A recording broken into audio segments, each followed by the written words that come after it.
Might Guy versus all the Akatsuki in a gauntlet. How far would he get? Okay, so this is an interesting question. Alright, so actually this matchup is quite easy to assess. 8 Gates Might Guy nearly killed Jubidar, who's exponentially times stronger than the entire Akatsuki put together. So to be frank, it is easy to rationally deduce that 8 Gates Might Guy would more than likely one-shot every member of the Akatsuki fairly easily. We can all agree with that. One by one, he'd knock them down like lambs to the slaughter, right? If he was in the 8 Gates. If he had the 8 Gates awakened, it'd be over for the Akatsuki. He might be able to one-shot all of them if they're all together in one, adequate enough radius. He might one-shot all of them simultaneously. That's how much stronger he is than anyone in the Akatsuki. So continuing on. Now, 7th Gates Guy would get quite far in this gauntlet, but wouldn't complete it. Now, let me explain further as to why he wouldn't beat everyone in the Akatsuki if he had to go through a gauntlet in his 7 Gates form. So 7 Gates Guy successfully defeated a fatigued Samehada-less Kisame with his non-chakra based taijutsu attacks. Alright, continuing on. I would argue that 7 Gates Guy would actually defeat a full power Kisame with Samehada, and here's why. So let me continue on as to why this is. I would argue that 7 Gates Guy, right, has the perfect arsenal to counteract Kisame's, right? Kisame's sword and his arsenal revolves around the aspects of chakra absorption. Samehada absorbs chakra. The more chakra that is fed to Kisame directly, the more he heals and continues to evolve and become stronger, right? But the problem is with Guy is that all his attacks are taijutsu based, and in fact his final attack wasn't comprised of chakra at all, but rather high pressurized air, right? When he used Hiradora against Kisame, Kisame couldn't absorb that the chakra he thought was there with his super shark bomb, right? Because it wasn't chakra based. It was simply just high pressurized air. All right, so continuing on. That makes Might Guy one of the worst possible matchups for Kisame. Right, so if we break down how full power Kisame would go against Might Guy, here's how it would most likely go. Kisame wouldn't be able to use Guy's chakra to his advantage to grow stronger as the battle ensues, like he did against Killer Bee. Right, against Killer Bee, he was able to do that.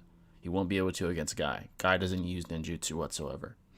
Right. So another more obscure fact about 7 Gates Guy, which I'm sure most of you guys haven't even realized or observed when reading or watching the fight, is that 7th Gate Guy, when facing Kisame, wasn't actually going all out.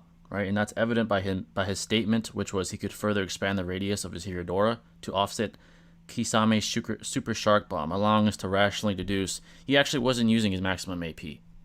He actually says, I need to expand the radius of my Hiradora, which allows us to rationally deduce, well, he was using some arbitrary level of his power, but not the maximum level of his power. Right? Because within his own mind, he told himself, I need to expand the radius of this Hiradora, implying that he wasn't even going all out against Kisame. So even though people say, well, that was a fatigued Kisame, Guy wasn't going all out anyway. That wasn't full power 7 Gates Guy going at Kisame.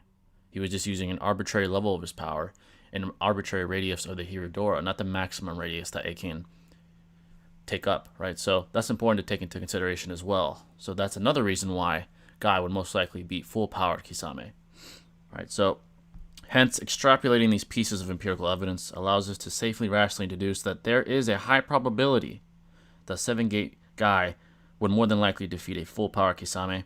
However, anything less then the 8 Gates would be insufficient in dealing with any of the big 3 in the Akatsuki, right? Which are, as we all know, Pain, Itachi, and Obito. Without the 8 Gates, he isn't defeating those 3. The 7 Gates would not be adequate. Right? Itachi, especially if we're talking about in their primes. Obito in his prime, Itachi in his prime, who's somewhere in between the range of KCM1 and KCM2, and Nagato, who overpowered a KCM1. 7 Gates Guy is not on that level.